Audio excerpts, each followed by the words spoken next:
તો કેમ છો મારા વાલા ખેડૂત મિત્રો, પશુપાલક મિત્રોનું આજના નવા વિડીયોની અંદર તમારું દિલ ભર્યું હાર્દિક સ્વાગત છે। ખેડૂત મિત્રો અને પશુપાલક મિત્રો, ચેનલ ઉપર તમે પહેલીવાર વિઝિટ કરી રહ્યા છો તો બે હાથ જોડીને નમ્ર વિનંતી છે કે તમે ચેનલને સબસ્ક્રાઇબ કરી દેજો અને વિડીયોને એક લાઇકનું બટન છે તે દબાવવાનું ના ભૂલતા। તો મિત્રો આજના વિડીયોની અંદર વાત કરવાના છે, કારણ કે મિત્રો તમે થંબનેલ જોઈને તમે વિડીયો જોવા માટે આવી ગયા છે। શું મિત્રો તમારી ગાય અથવા મિત્રો તમે ભેંસના ફેંટ તમે વધારવા માંગો છો? તો આ વિડીયોની અંદર તમે સ્ટાર્ટિંગથી લઈ એન્ડ સુધી તમે પૂરો જોઈ લેશો તો તમને એકદમ સ્ટેપ બાય માહિતી આપવાનો છું। 0 રૂપિયામાં તમારા પશુના ફેંટ કઈ રીતે વધારવા, ઓછા ખર્ચની અંદર વધુ જે દૂધનું જે ઉત્પાદન છે તે પણ કઈ રીતે મેળવવું, તે સંપૂર્ણ માહિતી આજના વિડીયોની અંદર આપણે સ્ટેપ બાય માહિતી આપવાના છે।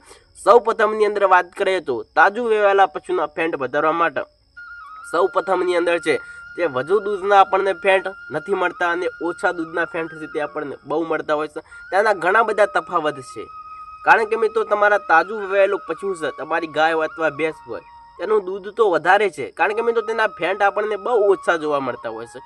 કારણ કે મિત્રો આપણા તાજું વેવાયેલા પશુના 3 થી 4 જ ફેંટ જોવા મળતા હોય છે અને આપણું જે દૂધ છે ડેરીની અંદર 35 થી 40 રૂપિયા લીટર જતું હોય છે। અને ત્યાર પછી મિત્રો આપણું જે પશુ જ્યારે ઓછું દૂધ કરશે તે સમયની અંદર આપણું દૂધ છે એ 70, 75, 80 રૂપિયા લીટર જતું હોય છે।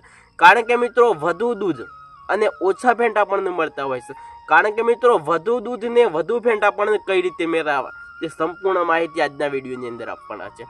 સૌ પ્રથમની અંદર વાત કરીએ તો તમારા પશુના ફેંટ વધારવા માટે ગાય અથવા ભેંસ, તો તમે ભેંસના ફેંટ જો વધારવા માંગો છો તો જે માર્કેટની અંદર એક પશુ આહાર આવે છે જે કપાસિયા કરીને જે તે ખોરાવે છે, જો એ તમારા પશુને તમે ખવડાવવાનું ચાલુ કરી દેશો તો જે કપાસિયા ખોર છે સવાર સાંજ કોઈ પણ ખાણદાણ સાથે મિક્સ કરીને તમારા જે કપાસિયા ખોરાવે છે એ છે મિત્રો 1 કિલો અથવા મિત્રો તમારા 1.5 કિલો જેવું કોઈ પણ ખાણદાણ સાથે મિક્સ કરીને તમારા આપી શકો છો, અથવા મિત્રો તમે કોળો પણ આપી શકો છો, અથવા મિત્રો તમારી પાસે કોઈ પણ મિત્રો આપણા જે ઘઉંનું ડૂર હોય, ભૂસું હોય, કોઈ પણ તમે પશુ આહાર બીજો આપો છો તો તેની અંદર પણ મિક્સ કરીને આપો છો।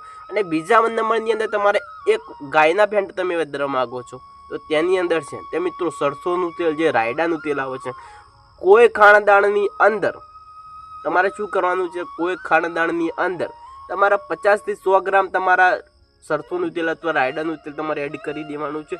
જો તાજું વેલા પશુના જ ફેંટ વધારશે ને જો તમારું પશુ તમારા ગાભણ છે, એટલે ગાભણ થઈ ગયું છે તેવા પશુને છે તો મિત્રો તેલ ક્યારેય આપવું નહીં, કારણ કે મિત્રો જો તમારા પશુનું એઆઈ કરાયેલું છે, બિદાન કરેલું છે, તે નિષ્ફળ થવાની ગેરંટી હું આપું છું। કારણ કે મિત્રો જે રાયડાનું તેલ છે તે મિત્રો સામાન્ય ગરમ વાળું આવે છે, તેનાથી તમારા પશુનું એઆઈ કરાયેલું બિદાન છે તે નિષ્ફળ પણ થઈ શકે છે। એટલે કે મિત્રો તમે ધ્યાનથી આ વિડીયોને તમે જોઈ લેજો।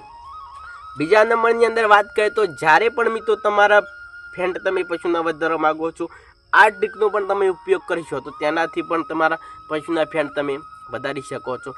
જ્યારે પણ મિત્રો આપણે જે ડેરીની અંદર દૂધ ભરાવાનો સમય થઈ ગયો છે તે સમયની અંદર તમારે શું કરવાનું છે કે આપણે જે પશુનું દૂધ છે એ મિત્રો તરત જ ઘરે ડેરીની અંદર આપવાનું નથી, કારણ કે મિત્રો અડધો કલાક પહેલાં તમારે કોઈ પણ મિત્રો તમારે ઠંડુ પાણી હોય તેની અંદર તમારા બરણી મૂકી દેવાની અથવા ડોલ મૂકી દેવાની। ઠંડુ પાણીને જો તમે ડેરીની અંદર ફેંટ કઢાવશો તો તેનાથી તમે 2-3 ફેંટનો તમે આસાનીથી તમે વધારો કરી શકો છો। અને બીજા દિવસ તમારે શું કરવાનું છે, એક દિવસ તમે ગરમ દૂધના ફેંટ કઢાવશો તો તે પણ તમને તફાવત જોવા મળશે કે આજ સુધી આપણા પશુના ગરમ દૂધના ફેંટ આપણને જોવા મળતા હતા કે ઠંડા દૂધના ફેંટ જોવા મળતા હતા, તે પણ તમને તફાવત છે તે તમને જોવા મળવાનો છે।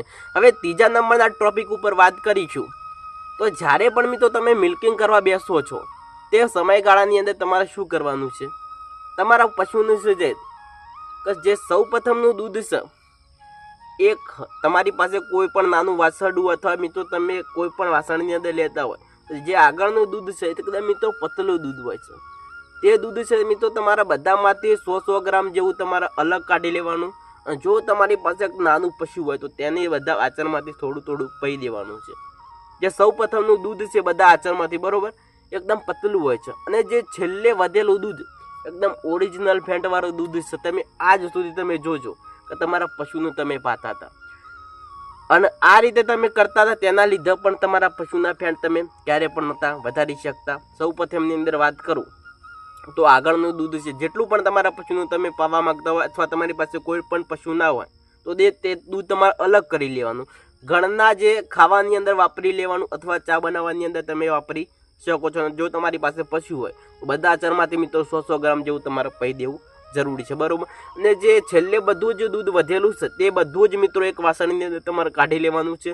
પાછળનું દૂધ તમારા કોઈ પણ પશુને પાવાની જરૂર નથી. અને તેના પણ તમે ફેન્ટ કઢાવશો તો તેના ફેન્ટ તમને કેટલા જોવા મળવાના છે અને આગળ આપણને ફેન્ટ કેટલા જોવા મળતા હતા તે પણ એક દિવસ તમને તફાવત છે તે જરૂરથી જોવા મળવાનું છે. હવે ચોથા નંબરના ટોપિક ઉપર આપણે આવી જ જવું છે કે જ્યારે તમે મિલ્કિંગ કરવા બેસો તો અને ઘણા જે પશુપાલક મિત્રો આપણે ભૂલ કરતા હોય છે, કારણ કે મિત્રો મિલ્કિંગ કરવાની અંદર બહુ સમય કાઢી નાખતા હોય છે કે મિત્રો આપણે મિલ્કિંગ કઈ રીતે કરી લેવું તો ઝડપથી આપણા પશુના ફેન્ટ પણ વધી શકે છે. કારણ કે મિત્રો જ્યારે તમે મિલ્કિંગ કરવા બેસો છો તે સમયગાળાની અંદર તમારા દૂધ દોહનની પ્રક્રિયાની અંદર વધુ ટાઈમ આપણે ક્યારેય નહીં આપવાનો. કારણ કે મિત્રો તમારા 10 થી 7-8 મિનિટની અંદર જ બધું મિલ્કિંગ કરવું જરૂરી છે. કારણ કે મિત્રો તમે જેટલું જલ્દી મિલ્કિંગ કરશો તેટલા જ જે પશુના જે દૂધની અંદર જે ફેંટોના જે કણ રહેલા છે તે જલ્દીથી ઝડપથી બહાર આવી જશે. તમે ધીરે ધીરે દોહન કરશો તો તેનાથી આપણને ફેંટમાં પણ મિત્રો ઘણું બધું નુકસાન છે તે આપણને જોવા મળતું. તમે જેટલું ઝડપથી દોહન કરશો તેટલા જ મિત્રો તમને જે પશુના જે દૂધના જે અંદર ફેંટવાળા જે કણો રહેલા છે તે જલ્દી બહાર આવશે. તેનાથી પણ તમારા દૂધનું છે ફેંટ તમે આસાનીથી વધારી શકો છો. હવે 5મા નંબરના ટોપિક ઉપર આવી જઈએ તો જ્યારે પણ તમે મિત્રો મિલ્કિંગ કરો છો તે સમયગાળાની અંદર આપણું પશુને છે શાંત વાતાવરણની અંદર રાખવું. આપણું પશુ જો મિત્રો પગ ઊંચા નીચે કરતું હશે ને શાંતિથી નહીં ઊભું રહેતું હોય તેના લીધે પણ આપણા પશુની અંદર ફેંટ છે આપણને નહીં જોવા મળે. કારણ કે મિત્રો જેટલું આપણું પશુ દૂધ ઝડપથી ઉતારશે અને ઝડપથી મિલ્કિંગ થશે અને જે દૂધની અંદર જે ફેંટના જે કણો રહેલા છે તે બધા બહાર આવશે તો તેનાથી પણ મિત્રો 1-2 ફેંટના તમે આસાનીથી તમે વધારો કરી શકો છો. તો ચાલો આજના વિડીયોની અંદર બસ આટલું જ. ફરી મળીશું નવા વિડીયોમાં નવા એક સરસ ટોપિક સાથે. ઘણા મિત્રો છે તે મેં આગળના વિડીયોની અંદર તમને જણાવ્યું હતું કે જે ઘણા મારા વહાલા મિત્રો છે તે નેગેટિવ પણ કોમેન્ટ કરતા હતા અને જે સારી કોમેન્ટ કરવાવાળા પણ મિત્રો અંદર હતા. તેમને પણ મારું દિલ ભર્યું. દિલથી તમને ધન્યવાદ આપું છું. આવી નવી તમે કોમેન્ટો કરતા રહેજો અને તમારો ભાઈ આગળ આવી રીતે આગળ વધતો રહેશે. તો ચાલો બીજા વિડીયોની અંદર હવે આપણે ફરી મુલાકાત કરી લઈશું. રજા આપશો. વંદે માતરમ.